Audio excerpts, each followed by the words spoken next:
Good morning, everybody. I hope am I muted or I'm unmuted here? You're good. You're good. I'm And I good. could Okay. see, Good yeah, I morning, could see your everyone. screen.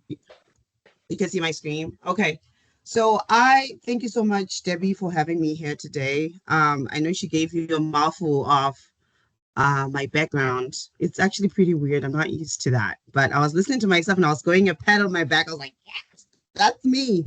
As you can tell, I'm very animated, and I'm going to tell you a little bit about me. So I'm showing you the map, Southern African map. So South Africa is literally like at the bottom here, and Zimbabwe. Where is Zimbabwe? Zimbabwe is a small little landlocked country right here.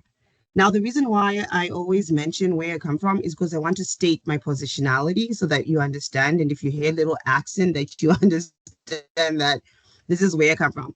So my father was Zimbabwean, and he came from a tribe called the Shona tribe. My mom was South African, and she came from South Africa, and it is a Zulu tribe. And if you will get, I wish we had more time for us to get into like the history of Zimbabwe and South Africa and some of the racial issues. Zimbabwe was colonized, South Africa experienced apartheid. If those are that familiar with Trevor Noah, they would know a little more about that. I would recommend that you check out Trevor Noah. He's a comedian. So before we begin, I want us to get to know each other a little bit quick. Now, if you're interested, I always start with writing my first name, which is Elinah. And then my high school crush was actually Amos. And then my spirit animal is fish. So if you guys would be interested, if you could change your names. If not, that's totally fine. I know I'm just coming in and you guys have a whole system going on in your class. If you could change your name to the first name, your high school crush, and spirit animal. So today I'm going to be Elinah Amos Fish. Amos being my crush and my spirit animal being a fish. I always say I'm a shark, but that's a conversation for another day.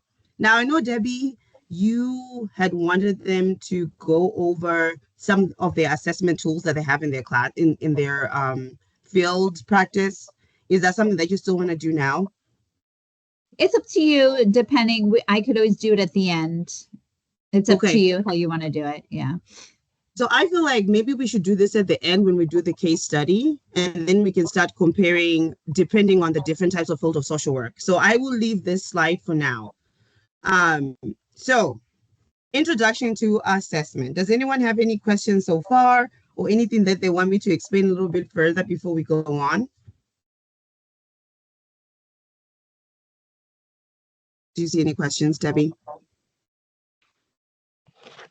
Not yet. If I do, I'll let you know. Yeah. Okay. So what do you guys think about what is assessment from your own understanding? If someone would be brave enough, and I know I'm new to this class, if you'd like to share what you think, what is assessment? Gathering information about a client, like Awesome. their And who said that? history. Who said that? Candace. Candace. Thank you so much, Candace, for sharing. Does anyone have any thoughts? What is Um, assessment? I feel like assessment is the like initial fact finding period. Is where the social worker and the client, they kind of build rapport, establish the foundation of the meeting per se, kind of discover like barriers or anything like that, anything that stands in the way. And you create like this pathway um to where, wherever you're leading, wherever you're going, you make the foundation and the goals in the assessment. I love that. And you talked about rapport. Does anyone want to? I know somebody has said that they can't hear. Can you hear? I can Candace, I hear. think. Can everybody hear? Mm-hmm. Yes, I can hear. Yeah, I could Awesome. hear. All right. Now I know, and I don't want to butcher your name. When you say your name, you mentioned something to do with rapport building. I think Rashonda and then Rashonda. Amelia.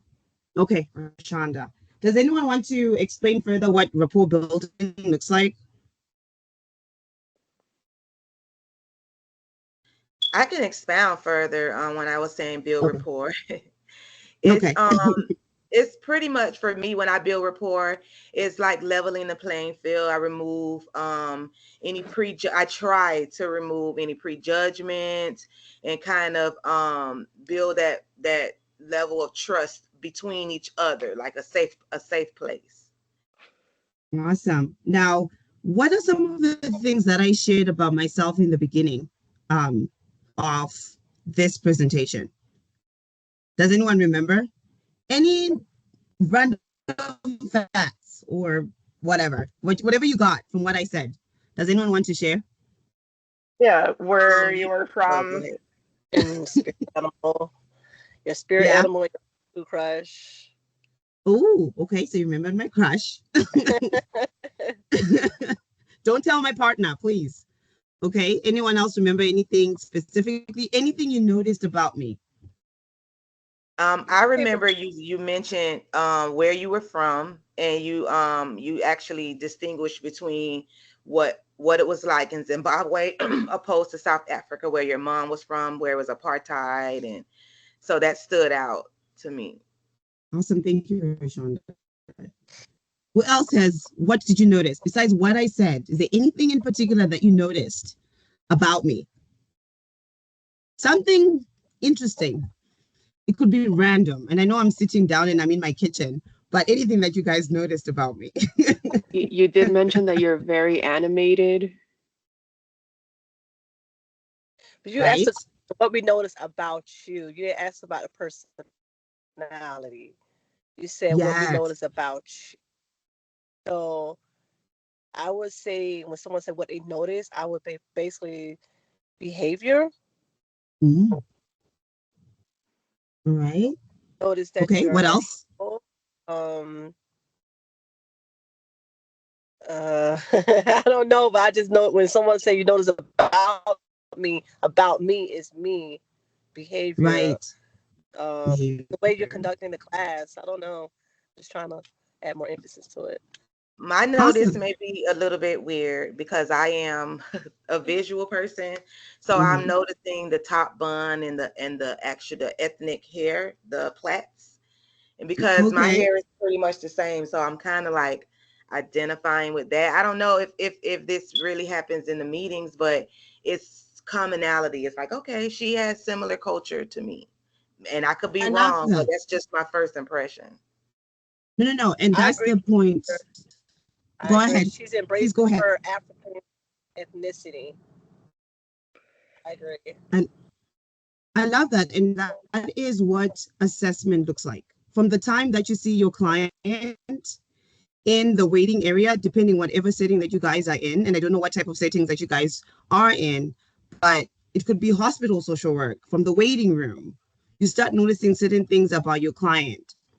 And I always incorporate that in terms of like rapport building. The reason why in the beginning I shared a little bit about myself was I was trying to connect with you guys so that at least if you knew a little bit about me, that you might be able to pick up on some commonalities. And I know sometimes it depends with the setting again, and we'll get into different settings in the next slides. But if it's like, like I'm wearing this African shirt, that can be something that you connect with the client with in building rapport. It could be the hair, right? Where you're like, where did you get your hair done? That is something that you connect. Or how do you do your own hair? It could be, and I know I take about 6 hours to do my own hair. So it will make me open up just a little bit more and just get the conversation going because you're trying to make it as personable as possible. I know sometimes we don't want to get into like the personal and disclosure is a whole thing, but just being personable. And that is like the bedrock of assessment, rapport building. And I appreciate Rashonda for saying that. So our next slide, and I love what you guys just talked about in the conversation. So there are different types of settings for social work practice. Now, I wrote a few: forensic social work, child welfare. What are some of the settings that you guys are in? I'm just curious to know. I just want to know where you guys are doing your internships and all that. What are your interests? If anyone would like to share. Mental health. Mental health. Awesome. Do you specifically, when you say mental health, is that private practice, group practice? What is it? Like nonprofit agency. Okay, nonprofit agency. What do you guys specialize in? And I apologize. I feel like I'm just like sending questions your way. Yeah.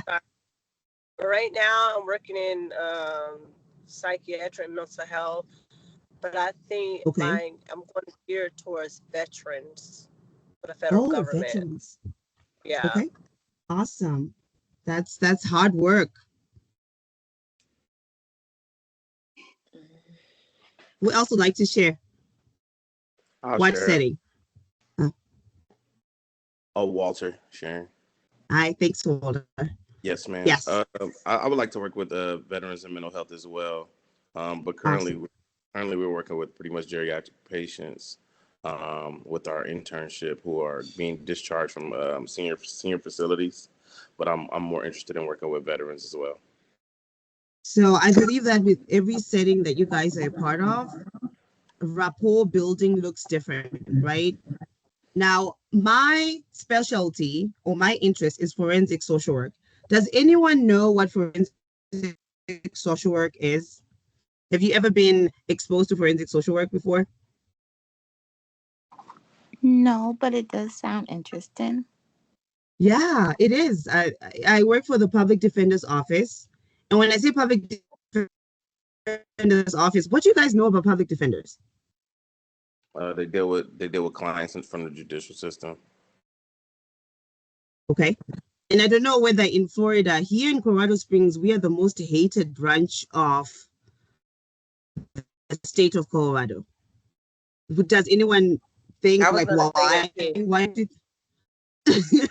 yes, go ahead, Is Shonda. this Florida, like they Better don't Call have, Saul? they don't Sorry. get much respect. Oh, it's a lag in it.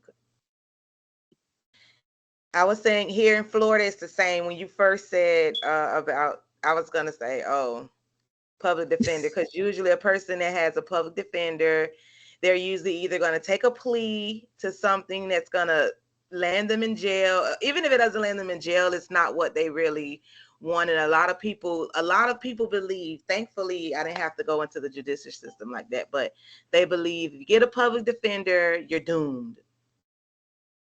You're doomed. Oh Yeah. my goodness. It's true. But It Miss is very Richard, true. sorry, And I feel like it's a stereotype though, because it don't remember a lot of public defenders. They a lot of them are recruited out of college, out of law school. So I do feel like it's kind of a stereotype to say No, of that. course. No, Chanel, it's definitely a stereotype, but it's something that's thick and rooted in history. Like it's long standing. It's not just something that just came about. You hear public defender, like God forbid if I have children and they ever run into the law and they get a public defender, I'm like, public defender, no. I know. And that was the same impression I had when I interviewed for this position. And I was trying to find something to do. I'd had background in, like you heard, like I'm in private practice. I've done hospital social work, so medical social work. I had done school social work. I had done immigration social work. And then in Colorado Springs, I was trying to figure out what to do. And I know, Walter, do you have your hand up? Sorry, I Oh think yeah. I saw your hand up. Oh Yes, yeah. please No go problem. ahead. Yeah. You asked why did we? The question was why was Colorado Springs number one and hated pretty much for dealing with things with the judicial system in connection with social work. And I was going to say, I lived in Colorado Springs, and Uh-huh. it's predominantly military and predominantly Hispanic. And also just being surrounded by Denver and in the state of Colorado where it is, a lot of people get caught with drugs, Mhm. and they have issues with basically it's the whatever the setting is or the level of crime is for drugs. But a lot of the judicial system, a lot of people in the judicial system or like lawyers they try to get people off from those cases. And that's why most of the drugs in Colorado have become legal now, because and when it comes to public defenders, it is a stigma behind having a public defender, especially in the community that I come from. But however, the thing with public defenders is just that they lack the resources that other defenders get. Thank you. Thank you for saying that. And I'm again, we're still doing assessment, guys. And right now we're getting more into the theoretical framework of what it is that we do. And I know as social workers, the most important, which is the theory that we're going to use, is the person in the environment. And the person in the environment looks at, and I'll use this little slide here, it looks at the primary tenets of the person in the environment. So it would be, socially, it would be, so like what you said, Walter, it's a military place. Colorado Springs is predominantly military. I also want to say historically, the KKK started in Colorado Springs, so it is the epicenter of the KKK. So racism is at its peak. El Paso County police officers are known to be very racist as well. And not only as a stereotype, but statistically as well. We only have two public defenders. And as a social worker, I'm considered a public defender myself. Two Black and two POCs in the whole of Colorado Springs. So there are only two Black public defenders in the whole of Colorado Springs. So this is the situational awareness. Now, when it comes to statistics, the clientele that we serve, about 65% that are incarcerated at a Paso County jail are African American. And then about 30% are Hispanic, and then 5% are white. So you can imagine two Black public defenders, 65% of African American folks that are incarcerated. So we look at the person in the environment. So a couple things, and I want us to go into the case study a little bit later on, but few things that come up when you're working in this particular setting as a forensic social work are informed consent, confidentiality, and competence. Now, I love talking about this mainly because when we look at the NASW, so when we talk about the person in the environment, we talk of you as a person. And this is something that happened when I was doing my interview. There's the person, which is me, Elinah. Then I have my culture, which is why I talked about being South African and being Zimbabwean, my culture, and what it says about, being a public defender itself. And then you have the organization, which is the public defenders, which has its own ethics and laws and whatever statutes. And then you also have the NASW, right? Which has its own ethics and values that we have to follow. And then you have the state of Colorado, which also has its own state legislatures that we also have to follow. And then you have the federal government. So when you're working with clients, that is usually the intersection of what we're talking about, which is why we say the person in the environment. Because me as a person, I have my own beliefs. And you can imagine when I did the interview, one of the people that was interviewing me said, oh, so we represent clear clients that have killed. What do you think about that? Now, I want you to think about yourself, your culture, the NASW and what it says about us being social workers, the state of Colorado, and then the federal government. And if I was to say right now, it's an interview, guys. Your first client is going to be somebody that killed his wife. What are your thoughts? You're going to go do an assessment at El Paso County Jail, and your first client is someone that killed his wife. What are your thoughts? What's going through your mind? Again, thinking about the person in the environment. Are you asking what type of assessment are we going to conduct? It could be what type of assessment, whatever you want. Let's just have a conversation of all that. Not even just what type of assessment. Personally, what are your values when it comes to you being a social worker as a person, your culture, your organization, and all these other things that influence a human being? If you were asked to conduct an assessment with someone that killed, what are your thoughts? I know, Rashonda, your hand was up. I saw somebody else's hand up as well. So Rashonda, I actually love watching crime shows. So I know that there's so many different things that could lead up to someone killing their wife. So my first thing that I would want to find out is the living situation and living dynamic. How were things at home? Were they tense? How, like, what type of not victim blaming, but what type of person was your wife? What was the situation between the two of you? What was your upbringing? How was, what were the people that influenced your decision making? Your lifestyle. Are you on any drugs? Did you use any drugs at the time? I don't know. We really want to find out about the client and the client's wife, because when you mentioned Colorado and the way things are, I don't know if it matters. Please don't chew me out, but what was your wife's ethnicity? Not that the wife deserved anything, but it could explain the wife's family dynamics, something that could have led to tense situations. Like, you know what?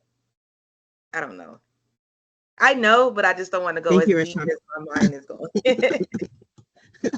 I know, is it Chanel? Your hand was up? Or am I wrong? I feel like Chanel's hand was up. No? Yeah, I saw And Chanel Walter? and then Walter. Yes.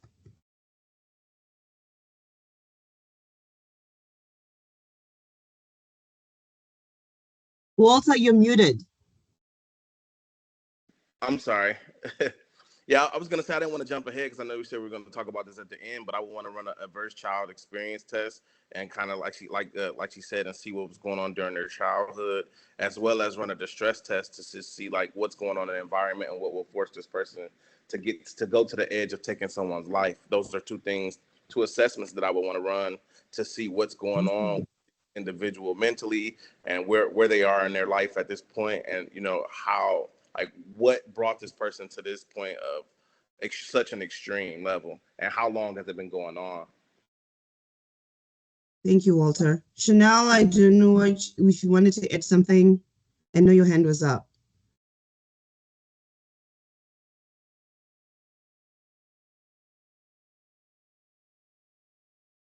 Okay. So I love what you guys shared. And again, I want you to just think about you're doing an assessment. So we're still doing an assessment. And one of the most important types of assessments is the biopsychosocial assessment. Are you guys familiar with the biopsychosocial assessment? If you could just raise your hand, we don't have to like get into it. That's fine. Okay. So the biopsychosocial assessment has different components. And there's the biology, and it looks at the biological systems, like genetic predispositions. Now, I want to pause and tell you that for my DSW, I'm specializing in neuroscience, and we talk about pre-genetics. And why, as a mitigation specialist, when we are doing mitigation and we're doing these assessments, we have to look at 3 generations of the person, which is why it's very important for you to understand. Somebody said something. Did I hear someone say something? Oh, sorry. Yeah, my phone froze up. I don't know what happened. Well, my Teams froze up. I don't know what No happened. worries. Sorry. Uh-huh. Are we still on the And this same is Chanel? topic? Yes. Yes. Yes. And you had your hand up, Chanel. Did you want to say something? Yeah, because my Teams froze up when I had my hand up, and I heard you guys talking, and I couldn't unmute it, so I apologize. Well, excuse me. So you said the scenario was a husband committed a crime against his wife. He murdered her. Yes. So just from like work experience, working in that field, the first thing I would do, honestly, is do a psych evaluation. That is the first thing for a psych assessment to determine if he's competent to even stay in court, for one. Mm. That's the first thing. Oh, Yeah. I love that. Yeah. I love that. So a lot of times when crimes are committed, we don't think about the mental capacity of why this crime was committed, because depending on the severity of the crime, this person may not be able to stand trial. So that's when you send in a psychiatric to determine if, where this person should be placed. So a lot of times it's not just prison, it could be a psych facility. Awesome. I love that. And Chanel, you just came right into one of my slides, which talks about to diagnose or not to diagnose. Now, I've been told by Debbie that I have 10 minutes. Now, for this particular role, I know time flew by so quick, and hopefully maybe you guys will invite me back and I'll come back and we'll have a more extensive conversation. But I wanted to say that in terms of diagnosis, it depends on the setting, which is why I want you guys to note that the setting is very important. When it comes to like private practice, because I am credentialed to work with certain types of insurance, diagnosis is very important for billing purposes. Some health insurances, and most of them commercial health insurances, won't accept a treatment plan without a diagnosis. So diagnosis is very important. Now, if you had a theoretical background like mine, which is internal family systems, we don't care about diagnosis. We care about the symptoms, which translates to what I do as a mitigation specialist, which is that when I write a report, and we call it a mitigation report, I don't necessarily need to write the diagnosis, because sometimes the diagnosis can work against the client. Because remember, again, the DA is looking to find ways of putting this person in prison. And I love what you said, Chanel. When I work, my specialty is I work with clients that have committed homicide. So someone who has killed someone, or someone who's incompetent. And we'll get into competency. And when it comes to competency, it will take about 2 years for even somebody to prove that they are competent or incompetent. And we have to go through psychological evaluations. So I appreciate that in terms of like assessments, sometimes we do mental status exams. Sometimes we will do like IDD measures just to see if the person is an IDD, because there are laws and statutes that talk about that help a client find mitigating factors if they have an IDD. And I don't know, I think Florida is a capital state. So if a person is an IDD, then they don't end up being killed by the state. So IDD is one of the things that they put into consideration so that the person doesn't end up being executed by the state. So to diagnose or not to diagnose, so I just usually write like symptoms of concern. So let's say, for example, the person had conduct issues and all that. Now, the most important thing when writing a biopsychosocial assessment, which is why culture is very important, or the intersections of like the person and the environment and understanding all of that, is that as social workers, our role is to be non-biased. The reason why I gave you that case study, and I was going to add on, and I know I only have like 5 minutes left, is that during this, and this is a real person, by the way, during this assessment of this client, the client disclosed to me that they had sexually assaulted their 15-year-old niece. So again, we talk about the person, the culture, the organization, and then the statutes. Now, when we talk about mandatory reporting, and you guys, when you write your LCSW exams or LMSW exams, ethics are going to be a huge part. So the ethical dilemma is, as a social worker in this role, do I report that my client has disclosed that during the time when all of this was going on, they sexually assaulted their 15-year-old daughter? Now, again, those intersections come in where, according to the state of Colorado, if I am working under the license of an attorney who is a public defender, I don't have to call CPS and report this. Right? Your mind just goes like, what? Yes, I don't have to. I can tell the attorney what the client has disclosed, and it is up to the attorney's discretion to report it or not. Because at the end of the day, I'm trying to help my client. So that is always like the ethical dilemma. And when it comes to ethical dilemmas, it's kind of like this like midpoint of like, I don't know what to do. From a personal front, in my culture, if I was to find out that my husband or my partner has sexually assaulted my kid, you know, the first person that I call is not the police, but actually my parents, to find out whether or not I should do this. And my mom will probably say, hey, if he goes to jail, who's going to take care of you and the kids? So you see how like those intersecting, when you talk about the person and the environment, understanding where the person is at is very important. Now, in this role, my job is not to judge whether or not this person is a bad person to society or not, but it's understanding through a biopsychosocial assessment how we got here. How did we get to a point where this man raped his daughter or where this man killed his wife? That's your job. And then looking at the statistics of, you know, people that have conduct disorder or people that have these type of symptoms, according to statistics and research, end up in this particular situation. When you gather all the information, the biology, the culture, when you gather the social environment and all these other things, and we also use collateral information. And again, it depends on the setting. When you're working with kids, you sometimes interview the parents. In mitigation, I interview different people that have been in contact with the client. So they would tell me different versions of this person, that collateral information. Then we have records, diagnosis in the past, and all of that. I combine all that information as part of my biopsychosocial assessment. And then I write a report that talks about the mitigating factors about this particular client. And then I present it to the public defender who uses it sometimes. So sometimes I do presentations in front of the DA or the judges to advocate for my client and say, hey, this person has a substance use disorder. You could throw them in jail, or this person is incompetent. You could throw them in jail if you want, but they need restoration. They need to go to a psychiatric facility to get restored or to get the treatment that they need. And maybe if they got the treatment that they needed, we wouldn't be in this situation. And that's a whole can of worms because we talk about systems and oppression and the history, racial history in the United States, again, going back to Colorado Springs. So I know that my time is up and I feel like I was all over the place, but the gist of it, if anyone is going to get anything out of this, is an introduction to assessment. The most important thing, rapport building. It depends on the setting that you're at.